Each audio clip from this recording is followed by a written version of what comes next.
Hello, can you hear me?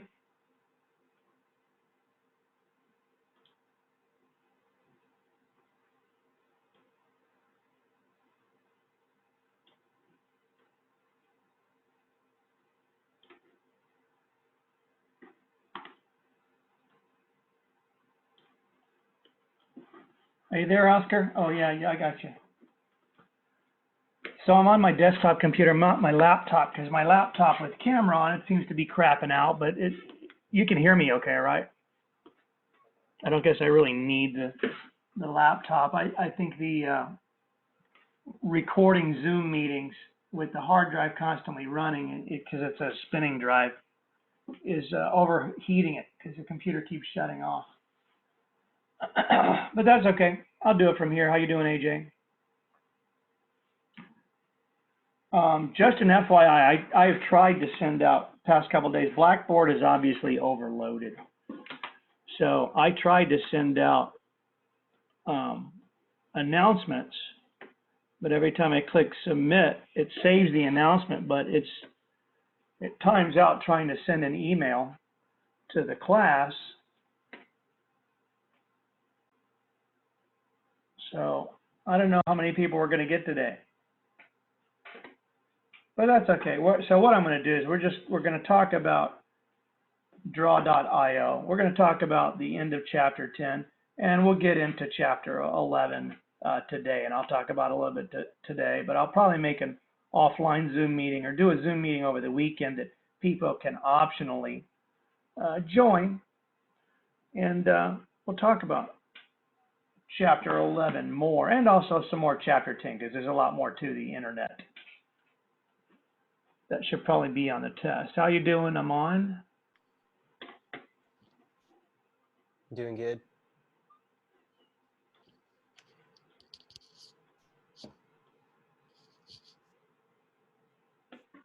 So I don't think I want to risk getting on my laptop to do this meeting, so we'll just do it without a camera. We can all hear each other, so, or at least you guys can hear me. So that's the important part.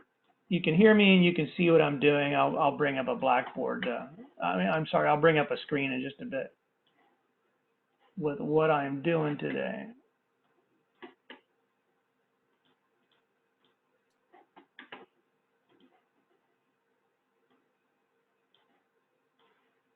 Got a few different documents I wanted to show you.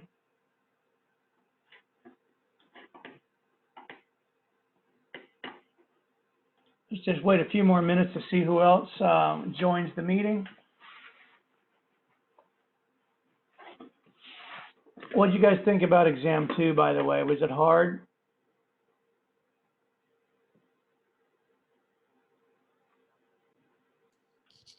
It was good. I had widely ranging grades, everything from 50 to 100. Oh, wow. So I'm going to have to take a look at the people that got 50s and see if they just made dumb mistakes. What I noticed is a couple people assumed, and I thought I'd mentioned this in class, but a couple people assumed that the growth rate was going to be 25% on every company, but I mentioned a different growth rate individually for each of the 5 companies. So if people didn't pay attention to that, that would have counted off several points. Gosh, this never did go through on Blackboard. Gosh, so annoying. Let me look at assessments to see if I've got an item analysis yet. Probably not.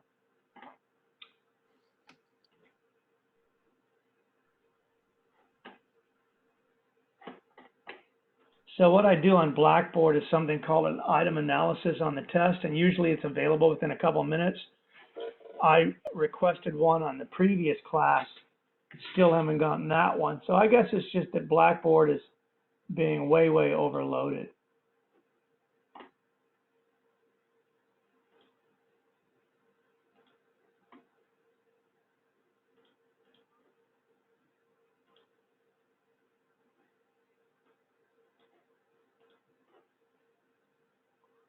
So I guess my item analysis is queued up, but what I wanted to do before we talked about exam 2 and I considered any sort of curve is run this item analysis and take a look at the questions that most of you missed or had issues with.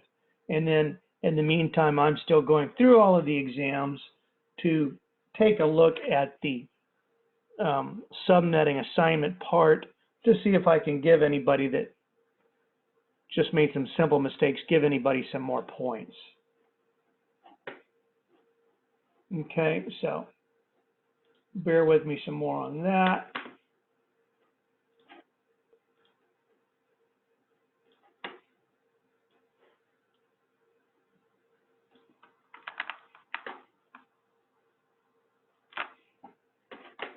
Let me go ahead and share my screen. I got enough people here now.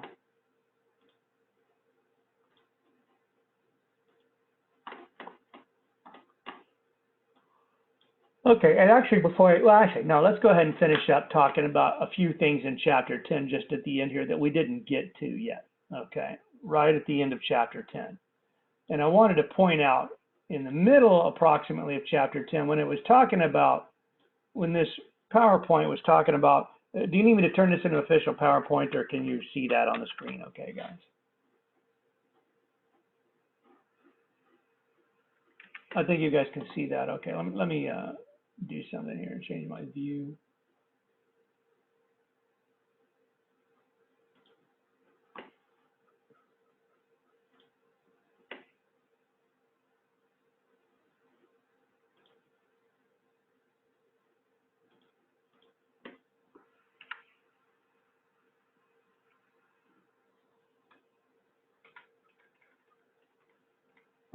Let me just point out a couple of things. So that backbone right there, that's a rough representation of the inter-exchange point backbone that exists in the United States.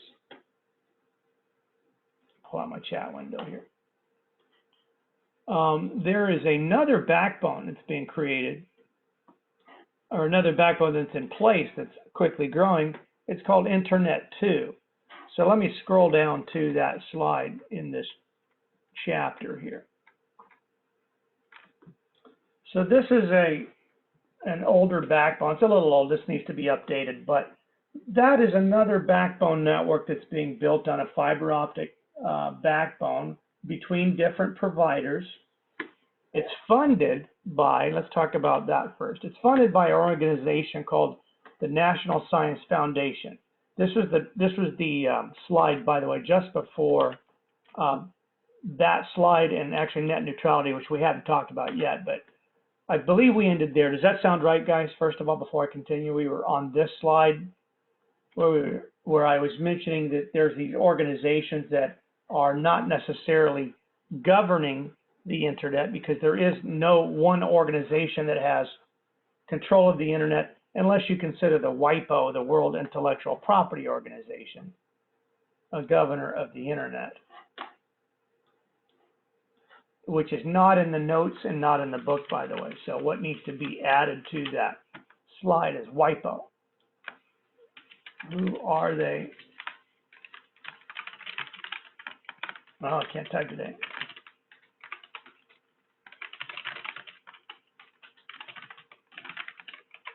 So you need to be responsible for that. Who is WIPO? It stands for the World Intellectual Property Organization.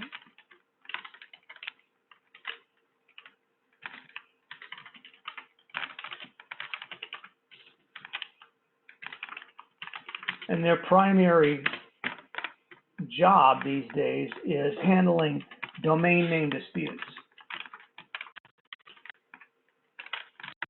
across the world. That's what makes them was because all the internet in the world said yes to them. They said yes to allow you to be the world body and the court basically go for who gets to use the domain name. Okay, so make sure that you add that to your stuff. You're also looking up these other organizations here, who the ISO is, who the IAB is, these committees, who ICANN is, who the ITU is. Let's skip over net neutrality for a minute because I wanted to talk about Internet 2. First, there's an organization in the United States, the NSF. National Science Foundation. It is funded in part by government, in part by private donations, and in part by industry leaders. And what it's designed to do is fund or make available money so that companies and individuals that are working on the advancement of technology can get money that they need to do whatever it is they need. And the money that they give away ranges anywhere from $1,000 to a junior high school student, which is working on some experiment, to $1 billion to somebody like Verizon, who's helping to build a 5G network. So organizations can submit applications to the National Science Foundation, and they will optionally fund them for a certain amount of time. Or the NSF has committees within them, and they may choose to initiate some sort of a project that they want to fund. And Internet 2 was one of those things. So you go Google for more about what Internet 2 is. What you would want to Google for, by the way, is NSF Internet 2.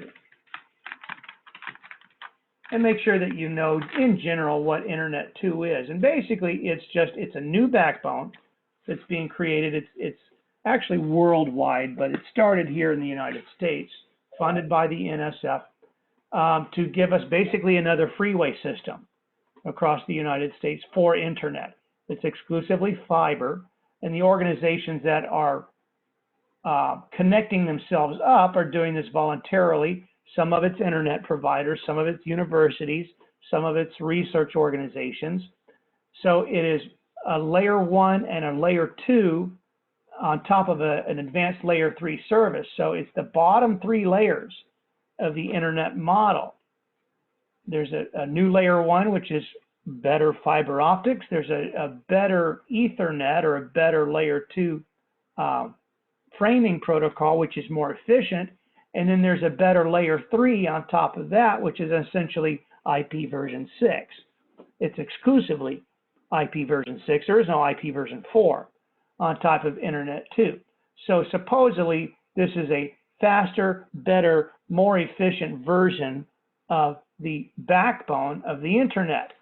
The way that you can use as an individual, use the Internet, is you have to hope that your provider, whatever upstream provider you're using, is connecting to a provider that has a connection point into Internet 2. And Houston is part of that, whereas Houston is not a major inter-exchange point for the original Internet, or Internet 1, we can call it now. We are a major inter-exchange point for Internet 2, only because we have major corporations and NASA and government assets here in the Houston area, as well as University of Houston and Rice University, which are participating in Internet 2.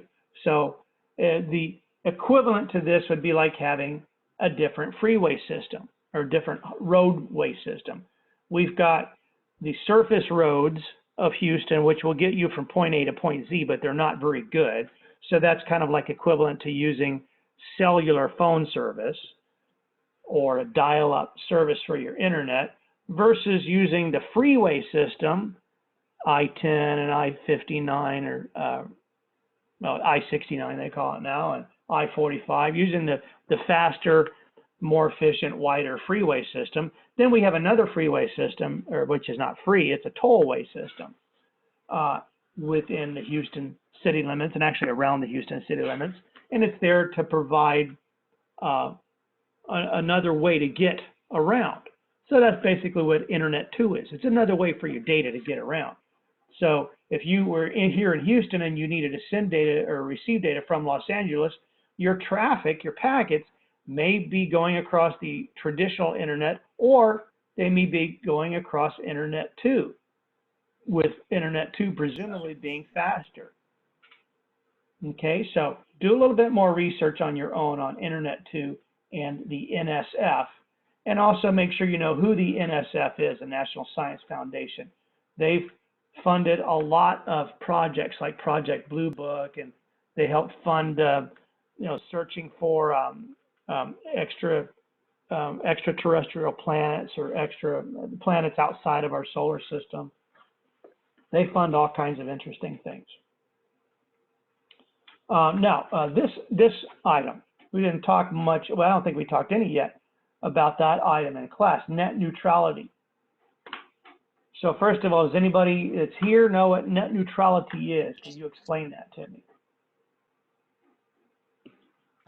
Net neutrality is the idea that if like explaining the internet as a roadway, basically internet service providers can't restrict the cars on that roadway as far as if you pay more, you can go on like a speedway.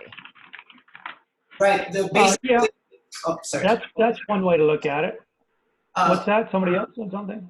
So yeah, basically they can't discriminate against which particular data is being delivered to their customers faster or slower. So they can't say, for example, well, YouTube gives us some money, so we'll load YouTube really fast for everybody. But Facebook, is not paying the fee, so everybody's going to be really slow when they connect to it. So that's kind of an example you can think about. Okay, that's another way to look at it. Here's the way that I suggest people look at it when I'm trying to explain it.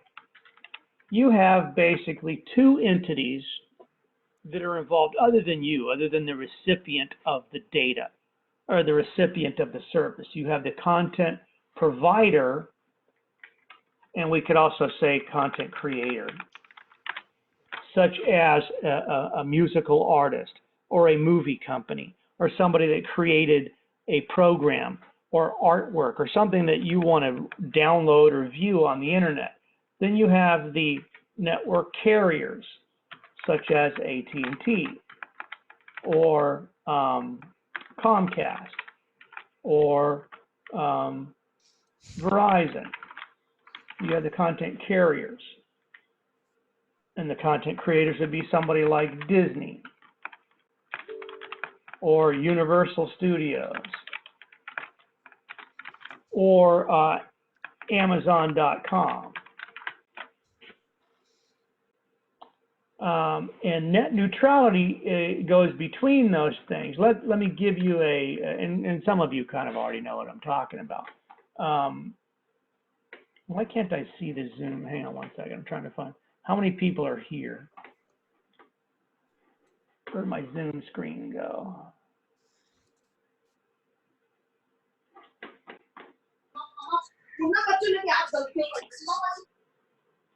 Give me 1 second, guys. I'm trying to figure something out. I can't see all the Zoom participants. I guess I don't need to see them. Can you guys see the Zoom participants? Well, I can see it's like 16 total, and I can actually see like the names and everything. Oh, here it is. Okay. Zoom minimized it for me when I shared this screen. Okay, let me scratch this out. Okay, so I've got, okay, there's several people here, it looks like. It says there's 16 people here. Okay, so the idea of net neutrality is, as one of you, or a couple of you said, is what am I allowed to see and where am I allowed to see it from? So right now there are some content providers that have signed contracts with carriers where you can only get that content from that carrier if you subscribe to that carrier or that intermediary, such as Westworld, and I'm using entertainment as an example, or Barry, which are two popular episodics that are on TV right now or on the internet to be able to watch right now, but you have to subscribe to HBO. HBO. There's another one that a lot of you might be watching called The Mandalorian, aka Baby Yoda. Anybody watching that in here? And you have to subscribe to, the only place you can see that is where? Disney Plus, which are not necessarily carriers, but they are channels. They're channel providers. So the idea of net neutrality is, can the content providers sign a contract with a carrier, not even necessarily a channel provider like Disney or HBO, but a carrier, to say, I only want my content to be available on your network, on AT&T's network or Comcast network or Verizon's network. Is that fair? Should they be allowed to do that or not? And it depends on the content. I think with entertainment, it's certainly allowed. It's certainly allowable because it is happening. Spotify is another one that, you know, Hulu. These are a combination of both content channel providers as well as the owners or the licensors of that content. They own it, or it lives in their library. Then you have some other things, of course, that are public domain, which anybody should be able to get to. A public domain is like public TV. It's kind of boring. So let's say that you had a Spotify account and you had Verizon, and suddenly Spotify decided on their big library of music that they have, we're going to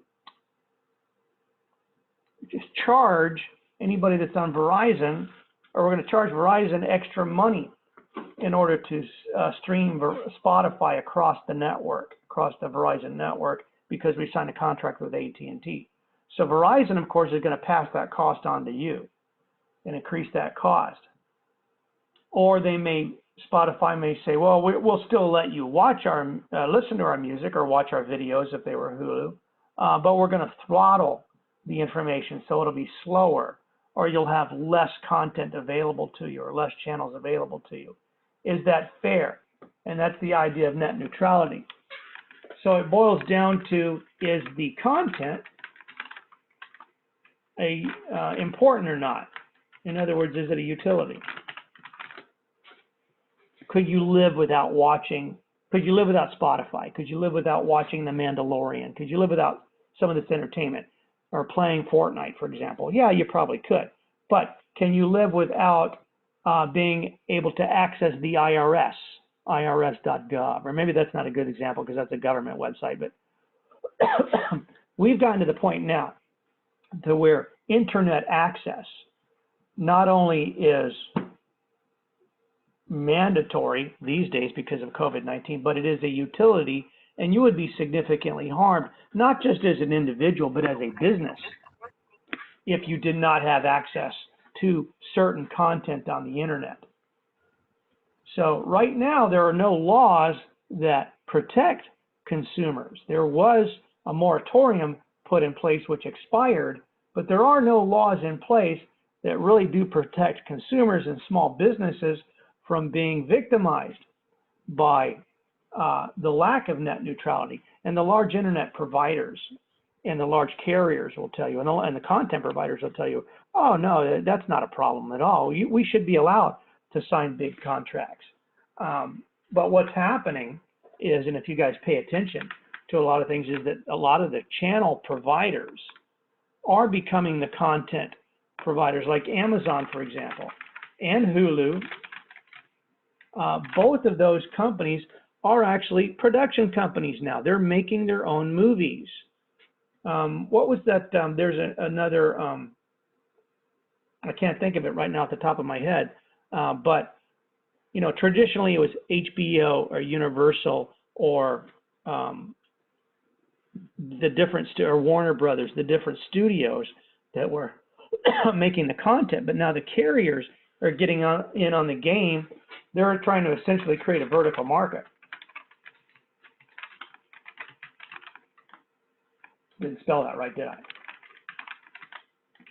To where they own the content plus the channel plus a piece of the carrier. For example, how many people knew that AT&T, which you might consider a content, not a content, but a carrier, owns who do they own? CNN. They own HBO. No, they own HBO. CNN is owned by ABC, which is also owned by ESPN, which is owned by Disney. So kind of what's happening is these carriers are either signing contracts or buying each other, where the content providers are becoming, you're getting in bed with the carriers. Ultimately, what that does, and they claim that it's good for us because it gives us more choices. I argue that it gives us more required choices. So I used to subscribe to one service, broadcast television, and it was free. Then there was some content that I wanted to see that wasn't available on broadcast television, so I've subscribed to cable TV, to Xfinity Cable. Now there's content that's only available online, or only available on Hulu, or only available on Disney Plus, like The Mandalorian, so I now have to subscribe to that. So now I have 5 or 6 subscriptions to watch the 5 or 6 shows that I want to watch, where I used to just be able to have a subscription to one service. Now I've got to have a subscription to 5 services. And the companies will argue that, well, that gives you the ability to pick and choose what you want to see or what content you want to have access to. And like I said, when it's entertainment, that's one thing. But it's when it's the ability to get to educational websites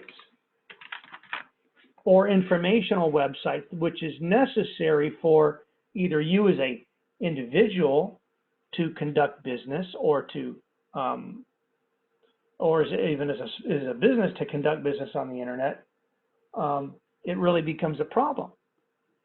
Larger businesses can sign contracts and get better deals than smaller businesses for internet service and the content that they choose to get. So it kind of starts cutting old businesses out.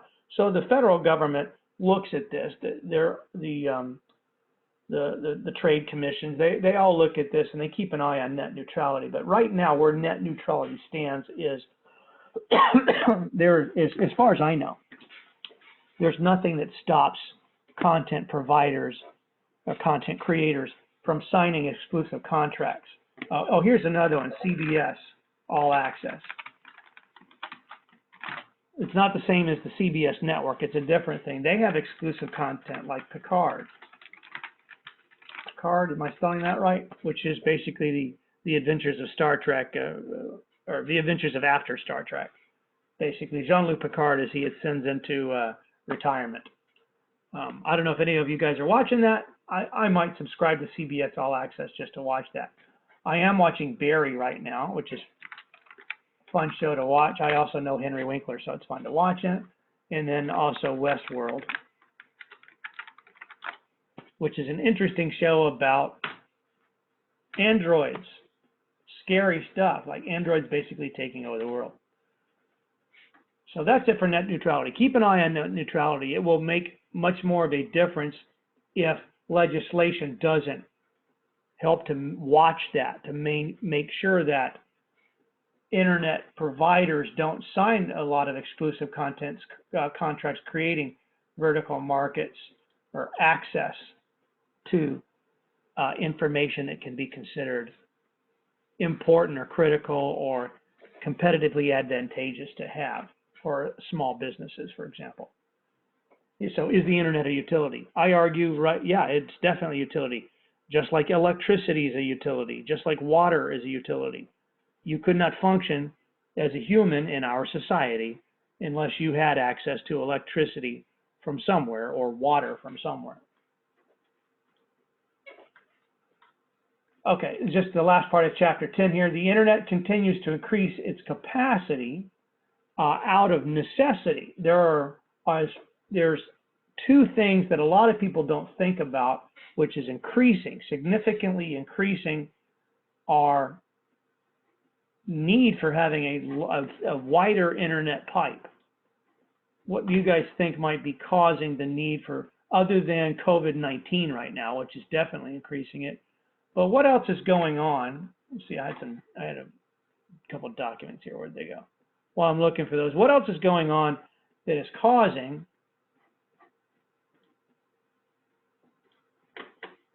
the growth of the internet.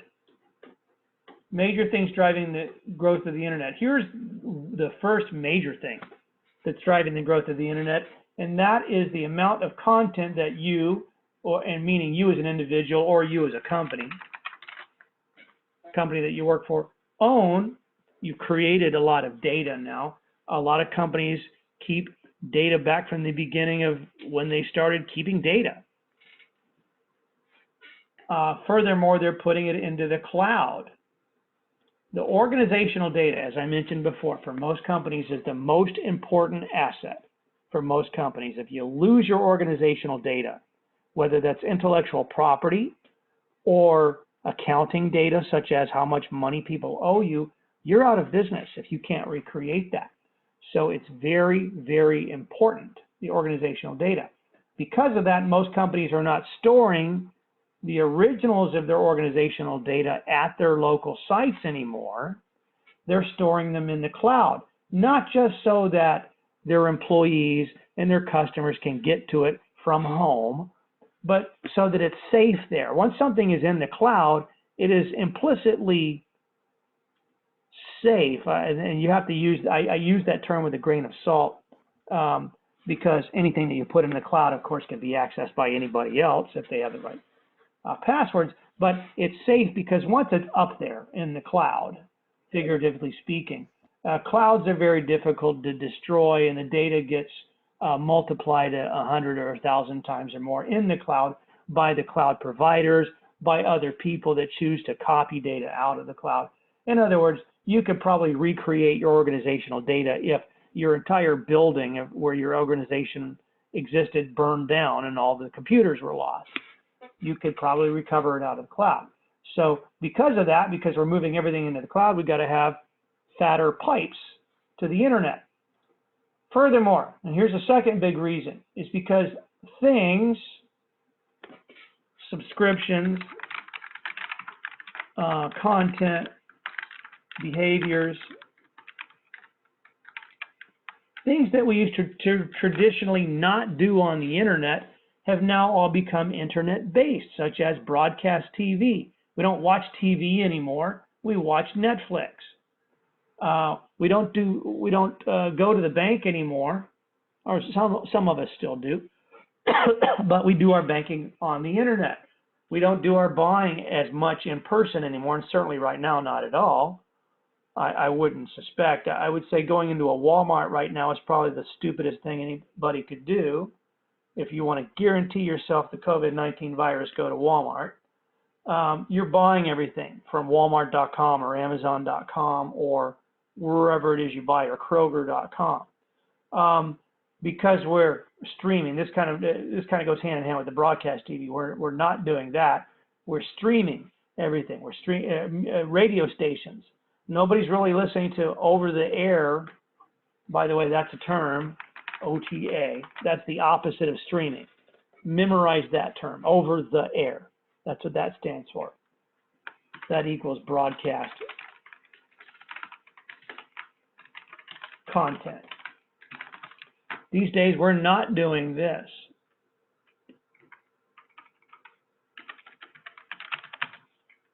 Anybody still watch regular TV?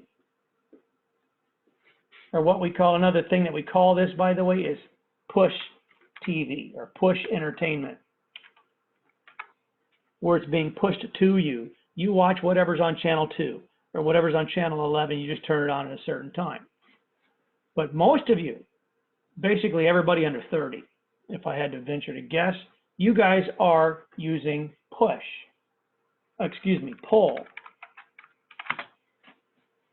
entertainment or pull content. You are requesting the content when you want to watch it, where you want to watch it, and when you want to stop it and pause it and rewind. In other words, you're streaming Netflix or Spotify or Hulu or whatever it is you're doing. So that is caused, just doing that is caused a huge demand in the need for faster internet. Alarm systems, video surveillance systems, all these things that used to be traditionally not internet-based are now all internet-based. Simply Safe, for example, the Ring doorbells that everybody's putting in, telemedicine right now, which is the only way that a lot of doctors' offices are even operating right now is a virtual doctor.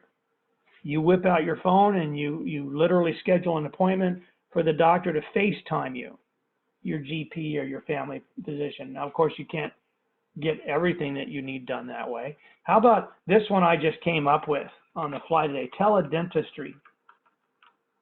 That is not a real thing yet, guys, but it will be. It will be very soon, to where basically I envision it working like this. You have a device in your home, basically like a robot or an android. Then you have a dentist, which is somewhere on the internet, and he's essentially controlling, or a hygienist, which is essentially controlling that device, which will provide the dental or the medical service on you remotely through robotics.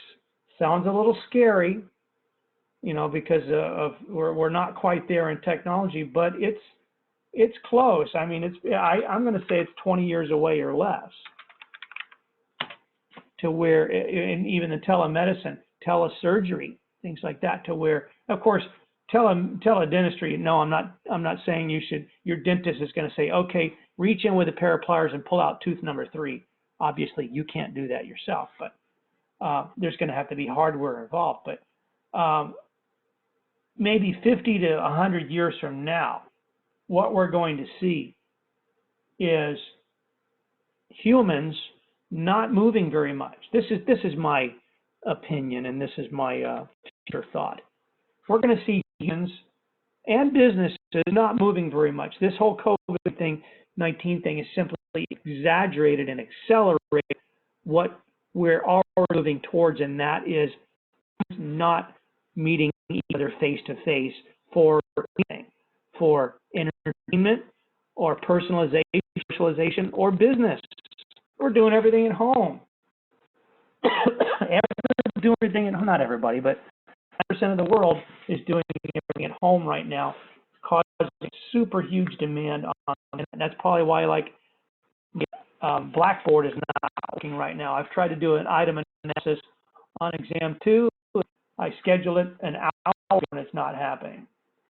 Newspapers and magazines, does anybody actually still get the newspaper or still get things delivered to them in their mailbox? Probably not.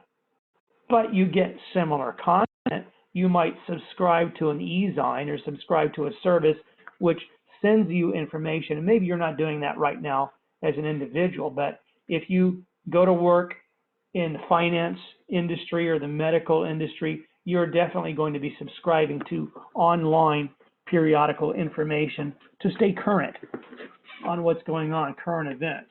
And gambling, of course, is driving that as well right now. So these are the things that are driving the need for the internet, and I say here 50 to 500 years from now, but it's probably going to be much sooner, to where humans are not going to move more than 10 feet from one spot. We're going to evolve into large blobs, and there's a lot of industries that will disappear, like the clothing industry will disappear because nobody needs to put clothes on, because we don't need to go outside, and we can control what we show of ourselves. We can show just our face, or just our nose, or just our elbow, or a fake picture of us. It doesn't even have to be a picture of us. So I want you guys to think about that.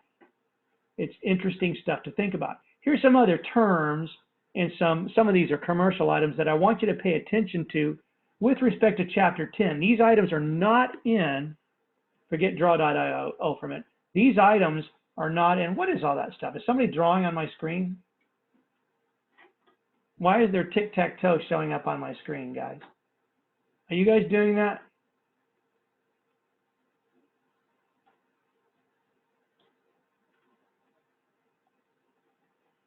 Is that me? Can you guys see that tic-tac-toe board that just popped up on the screen?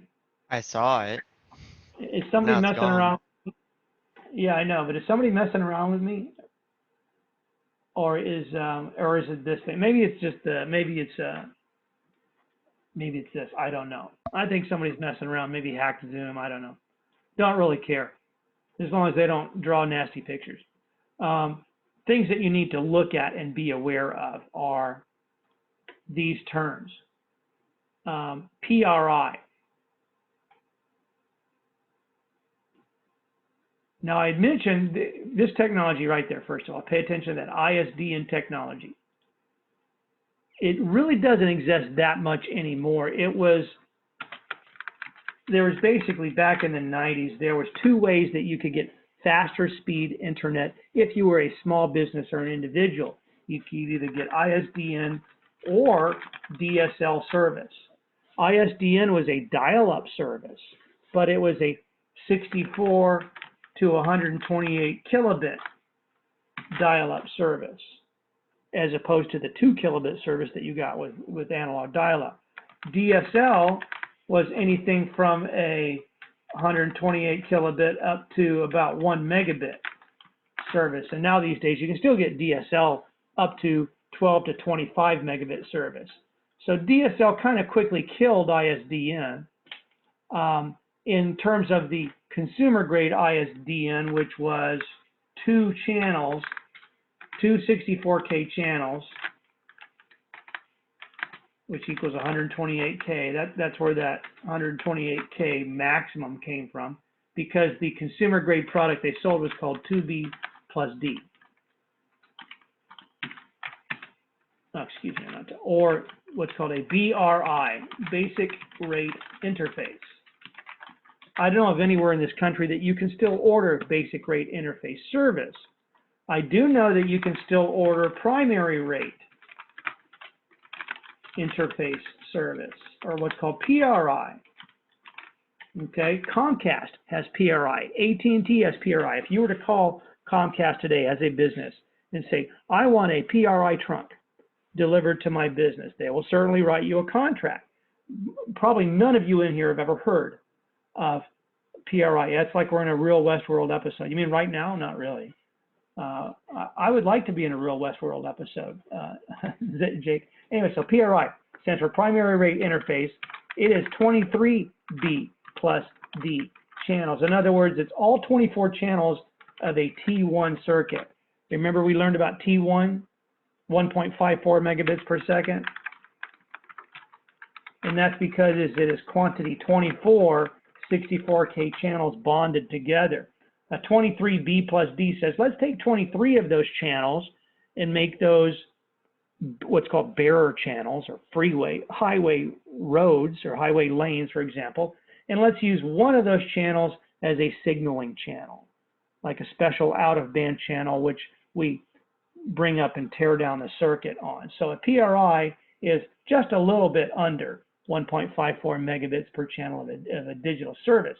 What we use it for, and the reason that Comcast and AT&T still provide it, is they use those 23 channels or those 23 lanes for phone service. That's why you would order a PRI.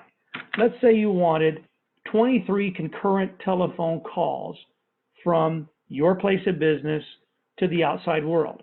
You could either order 23 separate telephone lines to be brought to your business, or you could order PRI, which is one physical telephone wire broken up into 23 logical channels. In other words, 23 what's called CCSs. You do need to know what that stands for, by the way. That stands for concurrent call sessions.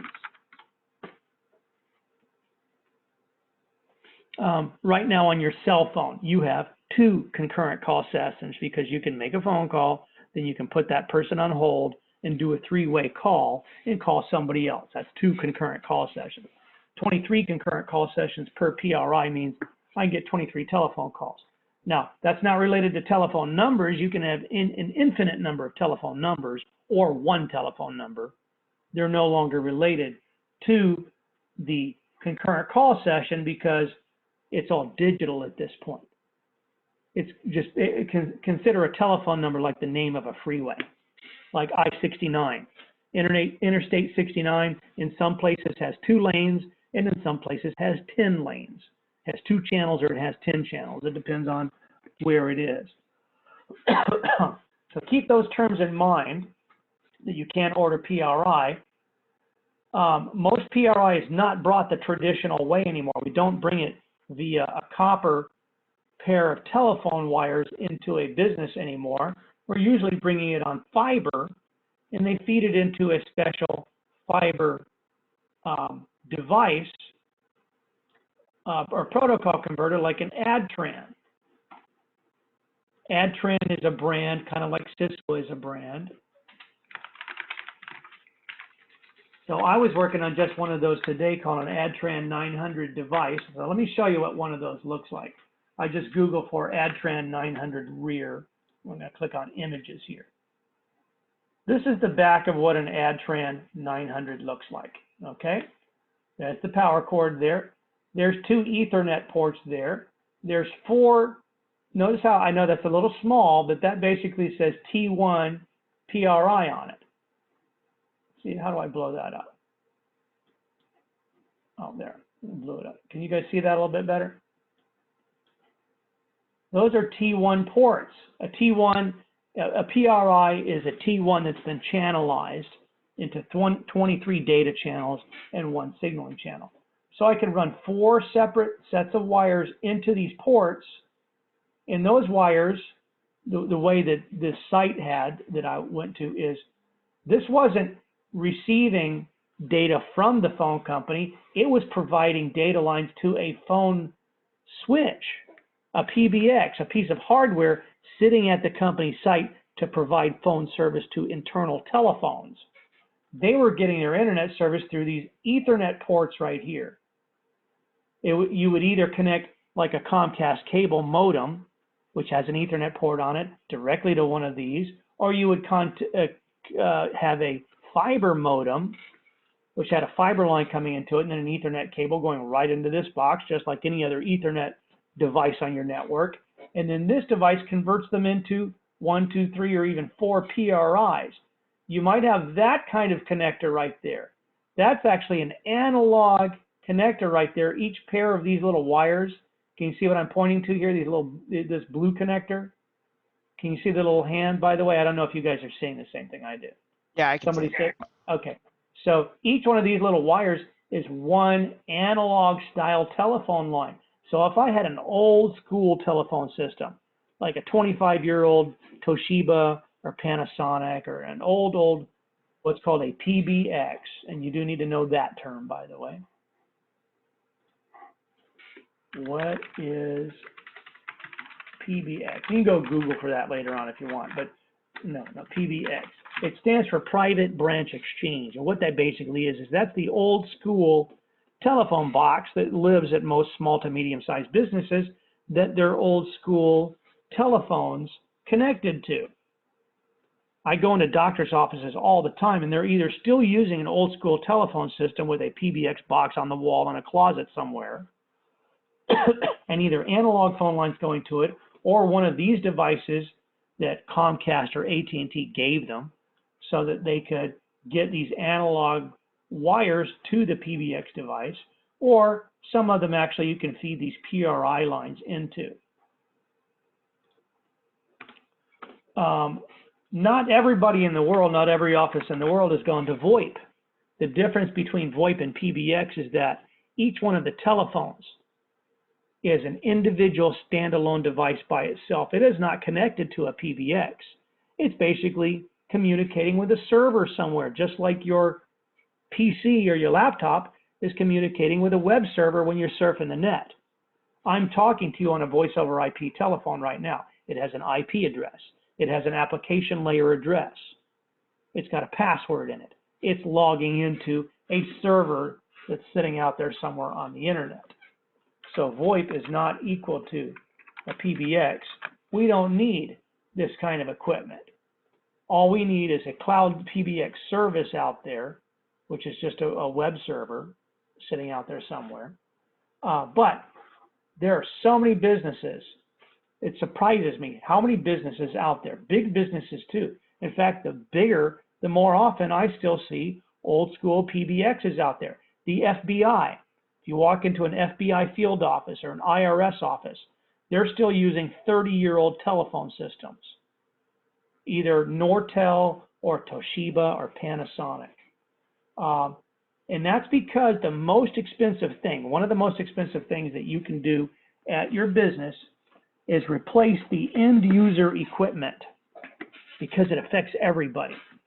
If I needed a faster internet connection, and I'm going to show you guys draw.io in a minute, but if I needed a faster internet connection, that's a fairly easy thing to change because it doesn't look any different to any of my end users. They're still using the same old piece of crap computer or whatever that they're using. It's just that the data coming into it and going out of the back of it is getting in there a lot faster because you upgraded from an old DSL circuit to a fiber circuit or a Comcast cable service to Comcast fiber service, something faster. And it usually only required two things.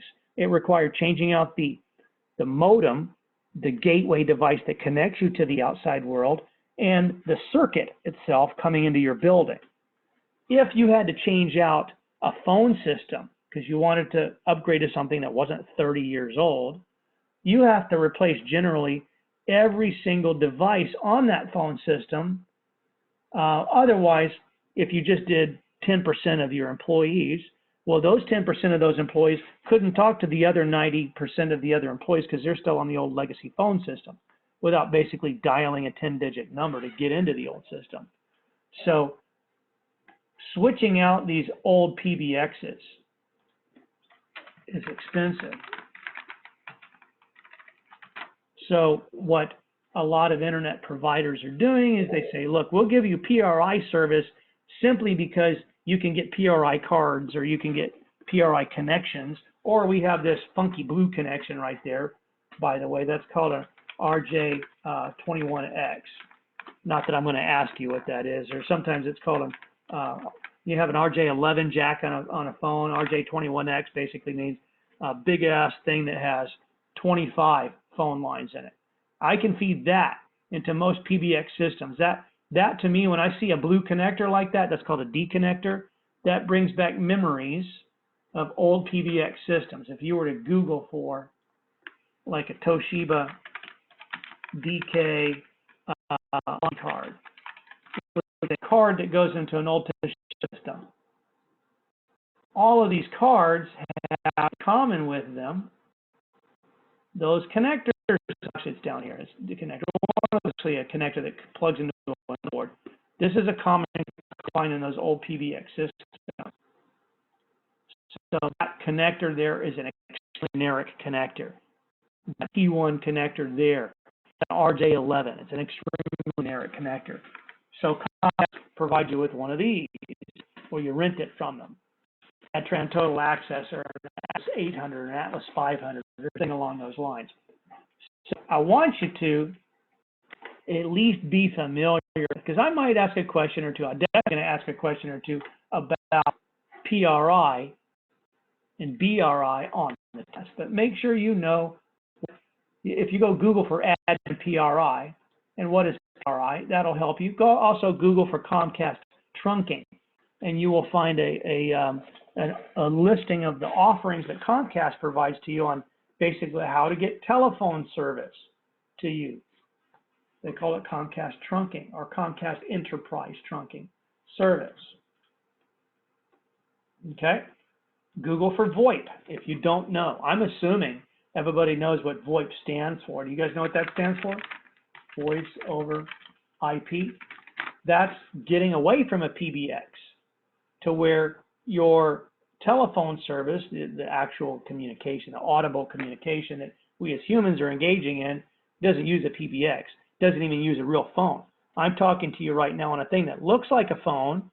You know, it's got a handset and a microphone on it, but it's just a computer. It's just a PC. It's got an IP address. It's got layer 1 through 5 of the internet model in it. Okay, so go Google for that if you don't know what that is, because I definitely will have a question on the test on VoIP. And we'll talk a little bit more about VoIP as we get into chapter 11 and 12, because network security and we have some extreme issues in dealing with VoIP communications over internet and network connections. Make sure you Google for NSF and Internet 2, Google for net neutrality, you know, and try to determine, is it a thing right now or not? right now it's kind of not a thing, mostly because most companies are all cooperating with each other because of the COVID-19 deal. Not just out of the goodness of their heart, but because the federal government is giving them kickbacks and credits to do that. Now let's talk about draw.io for just a minute if we could. And I think I'll probably not get to chapter 11. Let me see if there's an analysis yet. No, it's still not available. That's crazy. Still no item analysis. This is something in Blackboard here. Let me show you this. Usually I log into Blackboard here. I'm going to show you guys this just because it's interesting. And I go to the Blackboard screen for the class. Now your Blackboard, I assume it kind of probably looks a little bit like this, but maybe you have a lot less content over here. So I'm going to go click on assessments here, and I see exam 2, and I click on that. I click on what's called an item analysis, and it basically grades well, the test is already graded, but what it does is it goes through and it looks at how many people missed question 1 and how many people missed question 2, and it creates a nice summary for me. I assume this is not available to you guys. Usually that item analysis, when I run it, it's available within a couple of minutes. I started this item analysis 2 hours ago, and it's still not available. Why do you think that is, guys? Any thoughts on that? Is it because the internet's busier? It's because Blackboard is certainly busier. It's because now every professor at U of H, 99% of us are using Blackboard because that's one of the tools that we're strongly encouraged to use. All these professors that never had tests online now have to have tests online. I remember about a month ago, Dr. Cooper complaining about it. It's like, well, I'm not really complaining, but the fact that he had to make all of his tests online, never done that before. So I'm assuming everybody's taking their tests online, and I hope that I'll be able to get an item analysis. Otherwise, I wouldn't have to individually grade all these tests. Now, let's talk about draw.io for a minute. Has anybody tried to mess around with draw.io yet? Hopefully somebody will say yes, but even if you haven't, okay, here's what you do. There is an assignment on Blackboard. I'm not sure if it's available to you yet or not. Let me make sure it is. It's due the last day of class, which is coming up pretty soon. This should not take you longer than 30 minutes. And some of you have, if you're in a systems analysis and design class, you probably already have used draw.io. Is that true? Have you guys used draw.io for your entity relationship, your ER diagrams, or your hierarchy models? Okay, so good. So you used it before. Let's see. I'm seeing if the draw.io is officially on there. Let's see. Yeah, it's on there.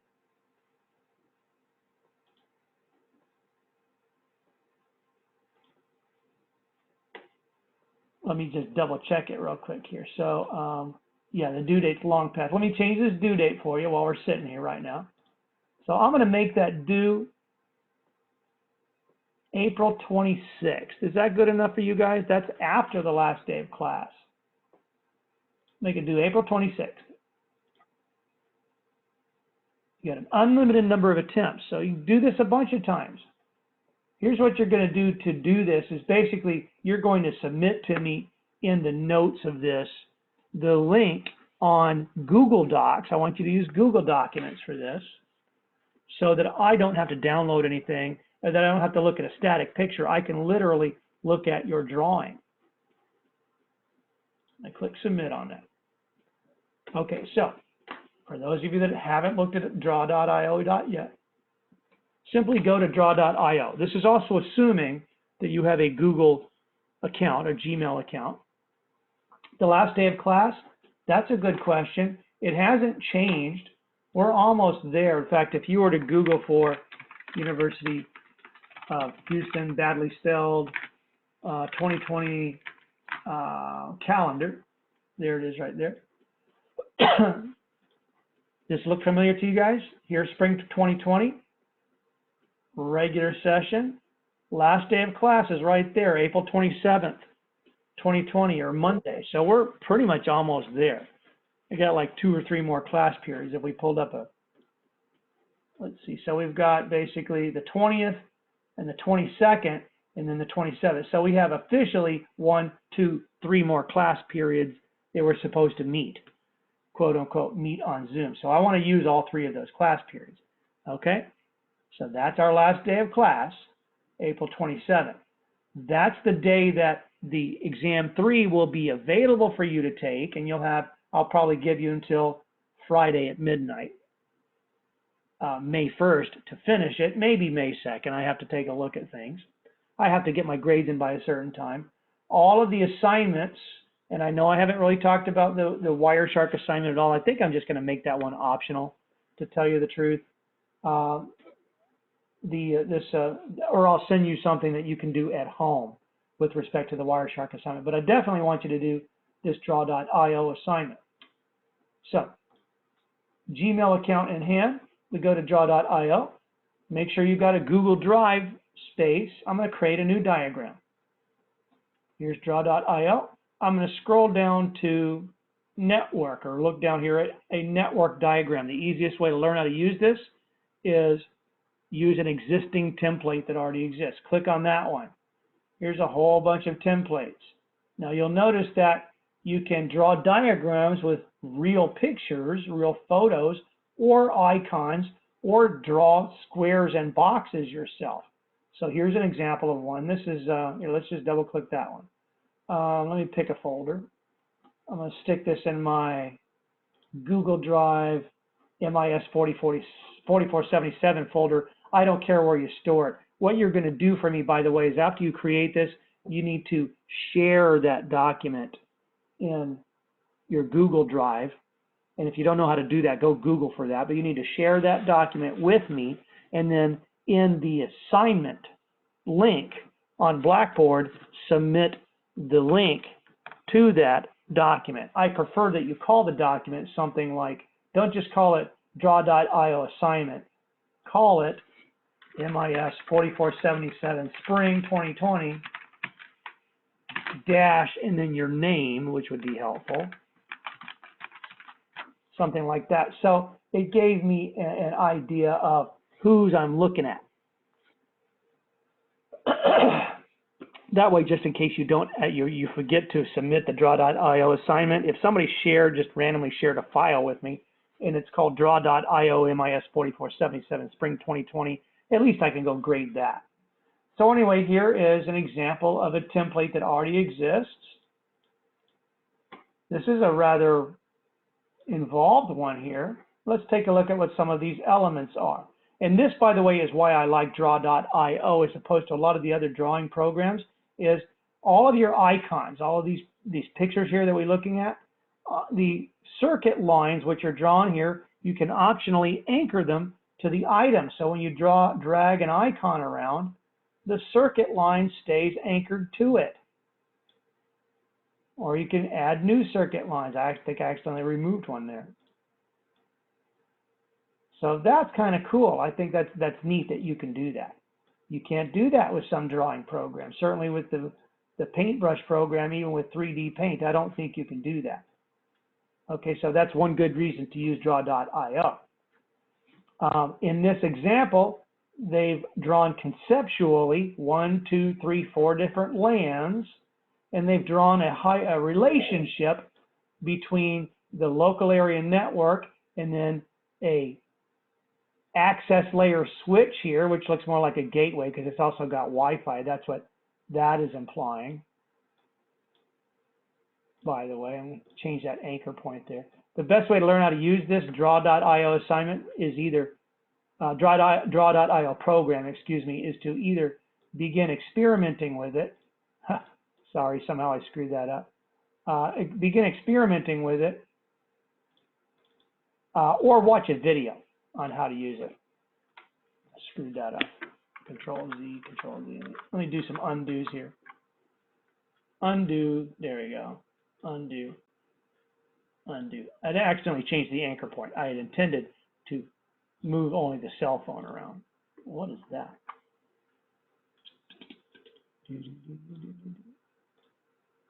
That's what I intended to do. I just wanted to move that cell phone icon around. So this is a conceptual drawing of a network map. This could be 4 LANs in the same building, but here's an example of a LAN Here's an access layer switch. Here's an access layer backbone. That's what these lines are out here. Those are access layer backbone lines.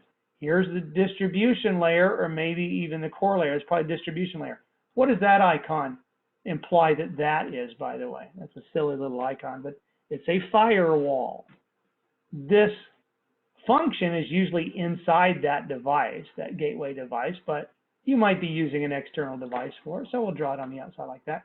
And then here's maybe a core layer backbone, or maybe your data is going to the internet. You've got some other data here. So what I'd like you to do is you could create a brand new fresh document, or you can take one of these templates. But if you use one of these network templates, I want it modified significantly. I want things moved around. I want you to add labels and information, like what this data is. This is, Jake's PC.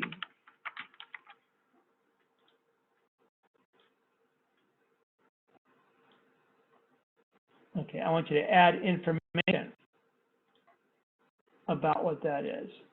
Oh, proper name.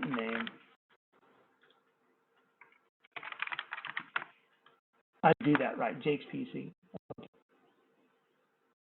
Okay, so now when you hover over something, you can look at the different properties of it.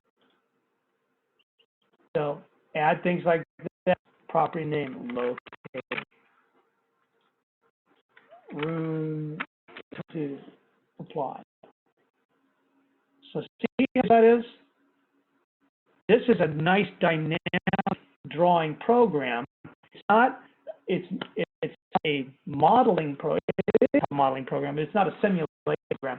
But draw.io is invaluable. It's not even a static program. You can't hover over a static map, but you can certainly hover over a dynamic map, which is essentially like hypertext.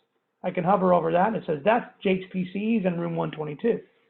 See how powerful this is? So what I'd like you guys to do is use one of these templates and either modify it in some way so that I see that you're understanding how to use these different tools, or come up with your own. If you happen to know what the layout is of the place where you work, for example, or your home, or make up one. Guess what a local area network might be designed as. You might want to make each of these 4 boxes rather than a conceptual oval here saying each one of these is a LAN. Draw buildings. Another thing that you can do, which is really neat, and this is one reason why I love draw.io, is let's say I didn't want to use this stupid icon of a firewall, literally. I want to use the actual brand of the firewall that I use. So I might go Google for like Sophos UTM firewall. I'm going to go find a picture here. Oh, it's just showing me a lot of the screens. Okay, so that's a big picture of one. I'll just use that one. I'll use that picture. I'll just download that picture, save image as, save it in my downloads folder here. Hopefully there's nothing called images that I just overwrote. Go back to my draw.io here, minimize that a little bit, put that right beside my downloads folder. Wait a minute, I lost my downloads folder. There it is.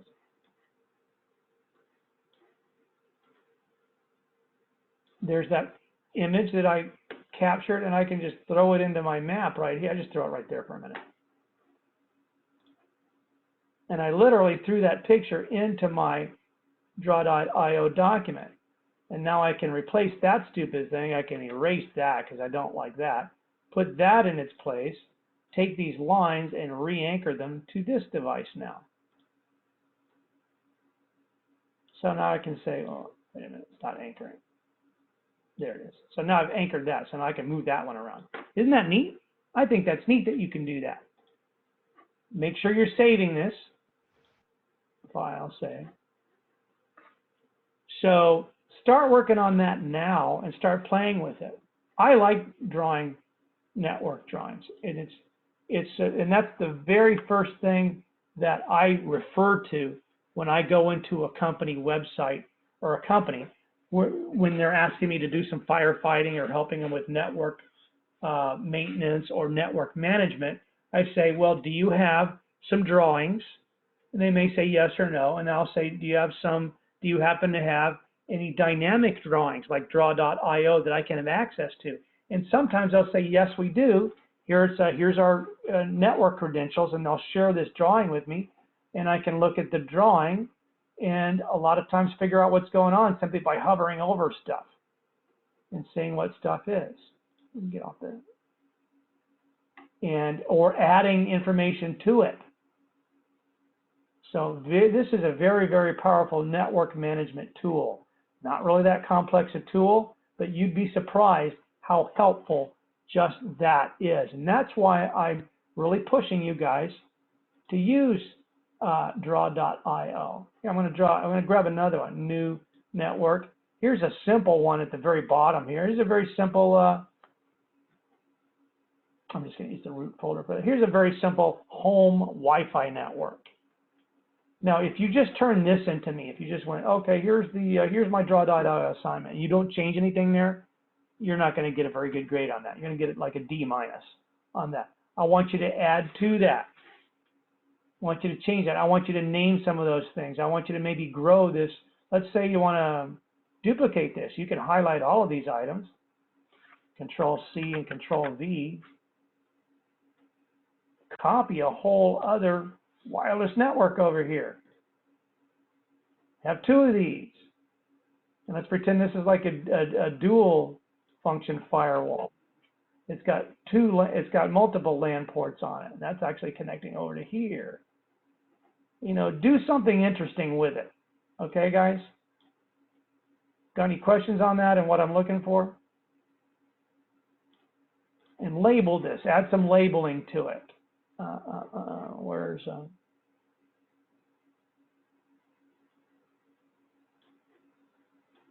you can add labels to the screen. Now, again, if you don't know how to use this, there's the help button there. Add label. You want me to learn how to add a label to your website. How do you add text labels? Or go audio. Yes, you can draw this about anything as long as a network. So it's not about your home. If your home is a complex network, by the way, make it more. Make stuff up. Okay, don't draw an internet, a gateway box, one laptop in your house. Okay, pretend that you have 15 laptops and a server and a couple of printers. Make stuff up. I would prefer that whatever brand printer you have at home, go find an icon picture of it and literally use that in your draw.io and label it. Don't just call it printer. Call it what I'm trying to read text. I got the wrong. Blow this up. What am I doing wrong?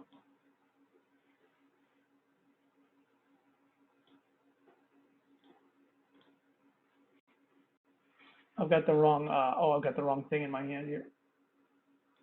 Using the wrong tool right now. But anyway, change the names of these labels to maybe the brand name or the location of where something is. Or if you want to draw a layout,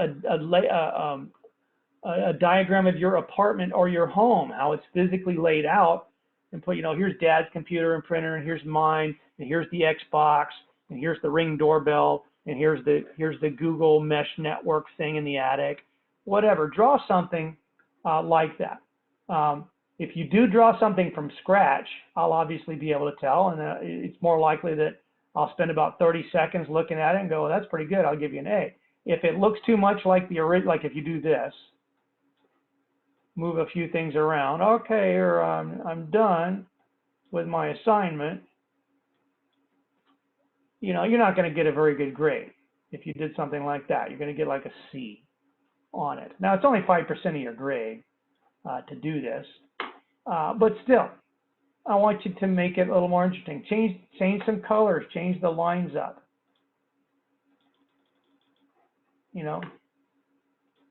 Make it more interesting. Make your maybe rather than using a Z like that, maybe use something a little different. a different icon, like maybe a cloud or something. I don't know, that's probably not the appropriate thing to use. Or this is one of my favorite ones, drawing with this kind of line. This is my favorite because you can move this line all around and add additional waypoints to it. Connect it to your laptop. Point. Connect it to your tablet.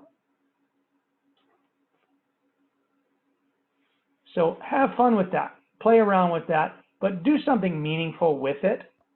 Okay? The more interesting and the more unusual, the better. That's what catches people's eyes.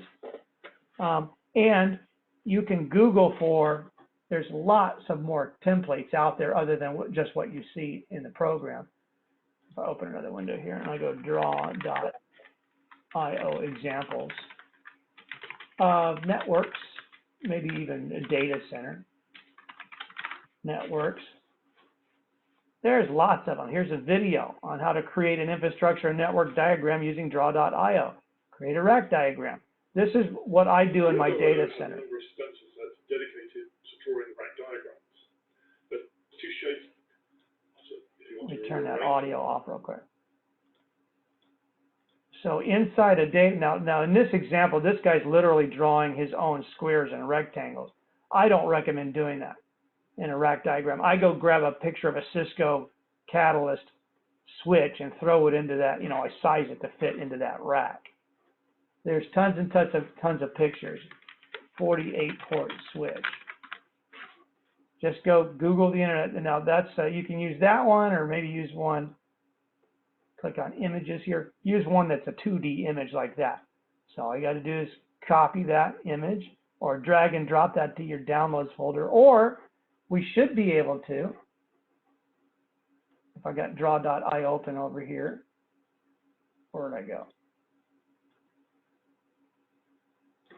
Draw.io should be smart enough for me to just simply grab that photo. Where'd it go? I lost it. Let's try to grab that one. Oh my God, what did I do? I hate when things don't do what I want them to do.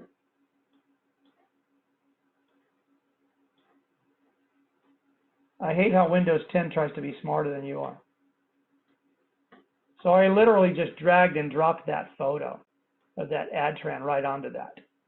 So I didn't even have to save it to my hard drive. I dragged and dropped it. And now I've attached a wireless link to it for whatever stupid reason.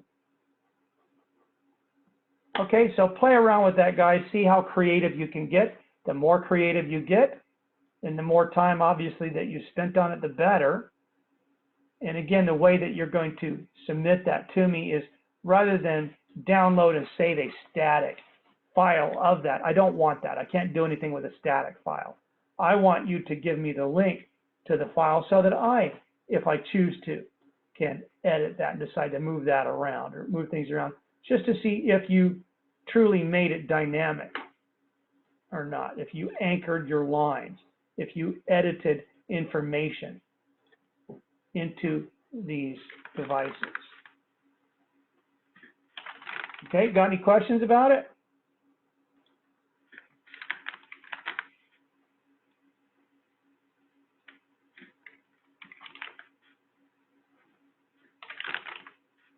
No? No. Okay.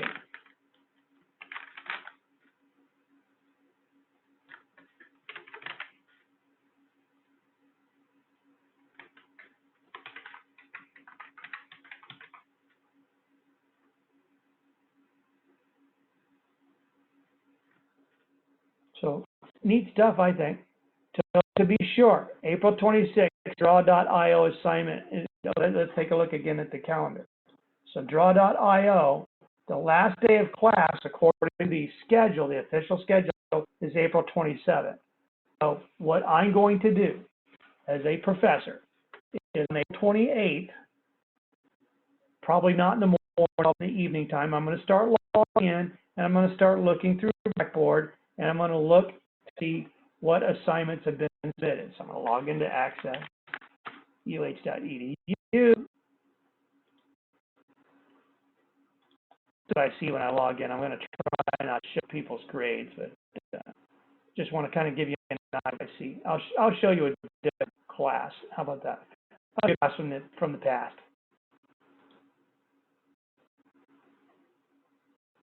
I'm going to look at assignments here, and I'm going to, actually, no, I'm going to go down here to Grade Center. That's how I usually do that. And I go to the full Grade Center, and I go down the list here and start grading. I look at something that's, start looking at each one of these items. View grade details, and I look at the test, and I see what they did on their test. So I'm going to do that same thing to you guys, and I'm looking for the content. There's the content of a test. I'm going to look at the content of what you guys submit, which should be, like I said, simply a URL to your draw.io document or documents. How about other assignment? Worry about that assignment right now. I will email you guys something in lieu of the Wireshark assignment because you can't really do it in the lab. Yeah, you're right. I might want to blur name. That's why I'm probably not going to upload this to YouTube without, yeah, thank you for pointing that out. Because although you guys just saw that for a split second, of course, if I make that a video, people will see that. So that's why I chose a previous semester, but I should have probably gone back like 5 years ago. So you guys didn't see people that you might have known. So I apologize for that. Oh, so we don't know who that guy is. There, I'm done. I'm off of that. Okay, any other questions? I would say right now, go start playing with draw.io if you want something interesting to do. At least I like playing with that kind of stuff. Don't forget, as I mentioned before, to go Google for and do a little more research on all of these items here. What is VoIP if you don't know what it is? What is PBX? Why did I mention these things? Net neutrality, Internet 2, all of the rest of the things on Chapter 10. And we'll hit Chapter 11 hot and heavy on Monday. And then keep an eye out in your email for an alternative assignment to the draw.io. If we look at to see what assignments are currently there that you guys can actually see. Let's see. I know that you can see the draw.io assignment. We've already done that. You've already done that. Already did the network cable. Oh, if you didn't complete the network cable, send me an email so I can give you something else to do. This thing here. Oh, let me make sure this is available. I want you guys to do this thing if you haven't already done it. It's a simple thing. I'll make it due Saturday if you haven't already done it.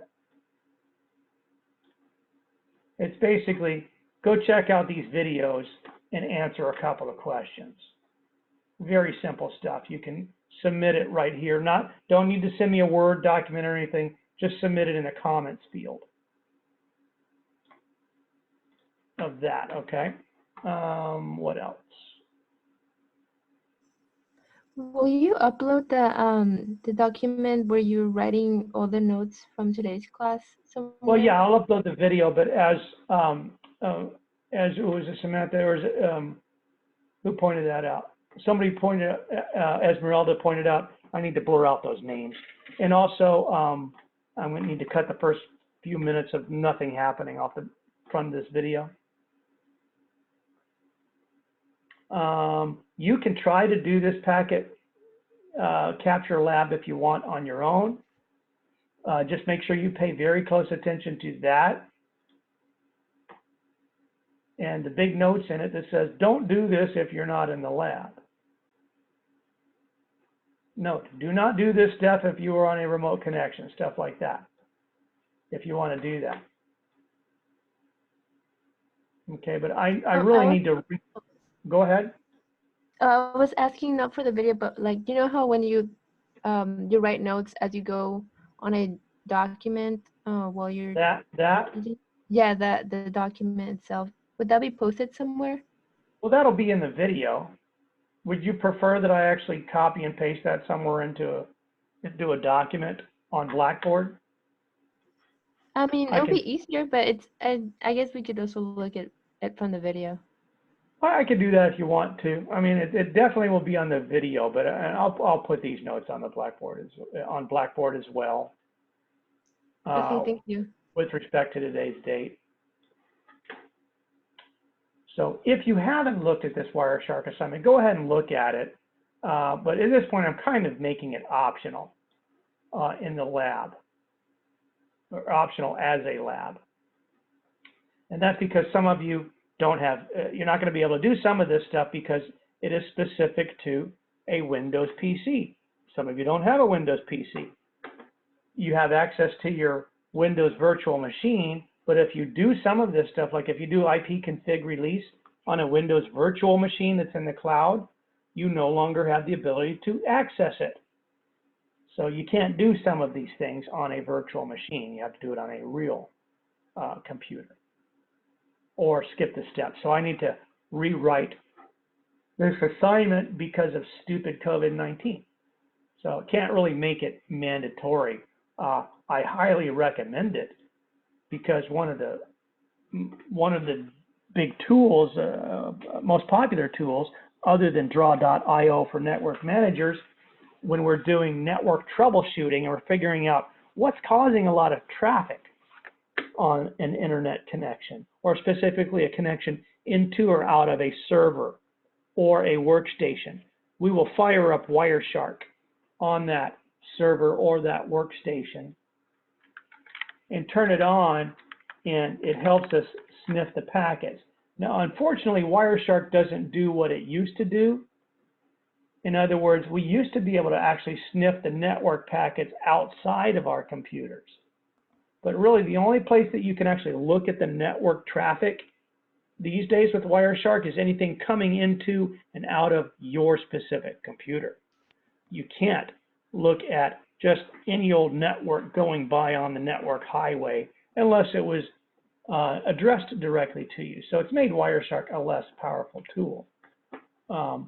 Even so, though, a lot of network managers use it to determine bottlenecks and find issues, but it's usually done either on a server, you have to do it on a server, or a workstation because you're trying to solve for somebody's workstation slowdown problem.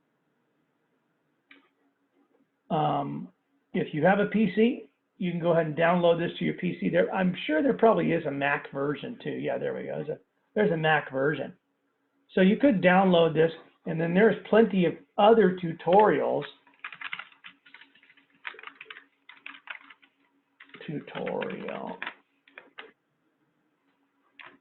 Lots of other Wireshark tutorials that you can follow on the internet, which are not specific to what we're doing in this class, but it will give you an idea of how to use the dashboard of Wireshark and what you would use Wireshark for. There's one of those VoIP phones right there, by the way. Don't drop your VoIP phone. By the way, that commercial implied that the desk phone was going away in favor of a cell phone. That's absolutely untrue. In the business world, I don't think we'll ever get to a point to where employees are going to be using cell phones to conduct business. It's just too small of a device. It doesn't have, it's like going from using a big monitor, 25-inch monitor with a nice keyboard and trackball mouse, going down to using an iPad for trying to do your work on. Do you guys write letters and emails on your iPad? I mean, you can, but it's not very easy to use. So desk phones aren't going away. But anyway, back to this. So there's just one tutorial that's describing the dashboard here. These are your packets up here. This is your description of your layer 2, your layer 3, and your layer 4 traffic. Here's the raw data under here. So Wireshark lets us look at everything from layer 5 on down, layer 5 to layer 2. And then basically this is the layer 1 data down here, the ones and zeros. So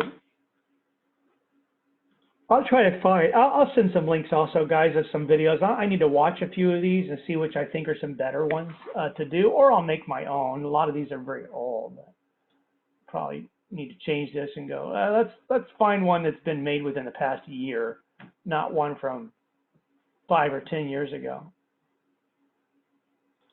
Okay, so if we don't have any more questions, I'll go ahead and stop the video now. I'm going to try to edit this and upload it. Thanks for bearing with me. Guys, sorry I didn't have personal video of my face today, but I don't think you really care, do you? This is the important stuff you want to see right here, what I'm actually typing in here. So I will see you in a Zoom meeting. Either I'll post a optional Zoom meeting that you guys can attend this weekend. Otherwise, I'll just see you guys on Monday at 4 o'clock. Thank you for participating. See you Monday. Thanks. I thank you.